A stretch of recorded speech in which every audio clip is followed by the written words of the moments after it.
Are your WhatsApp photos or videos stuck on sending, or are you getting an error when trying to send media? Don't worry, in this video, I'm going to show you several methods to fix the problem.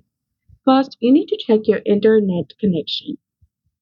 Try switching between your Wi-Fi and mobile data and try sending the photo or the video again. And make sure that the WhatsApp has permission to access your photos and videos. To ensure that, open your settings, scroll all the way down and go to apps. From here, you need to manually scroll down and search for WhatsApp, or you can use the search bar in the top.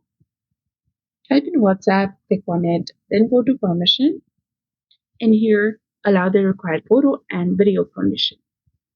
You should also check your phone storage space. If your storage is almost full, free up some space and try sending the media again. If the problem continues, you can also scroll down and go to storage, then click on clear cache. This removes temporary files and won't delete your WhatsApp chat. If you're trying to send a large video, try trimming or recompressing it and then send it again. Also open the Google Play Store on your device to ensure that the WhatsApp is up to date. Click on the search bar, then search for WhatsApp.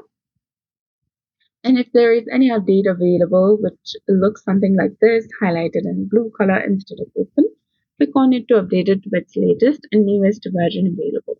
Installing the latest version can fix bugs that may affect media sharing. Finally, restart your Android phone and try sending the photo or video again. If WhatsApp is experiencing a temporary service problem, you need to wait and try again later. And that's it. These are some of the easiest ways that you can use to fix WhatsApp photos or videos not sending on your Android. So if you found this guide helpful, please like, share, and subscribe. Thanks for watching. We'll see you again in the next one.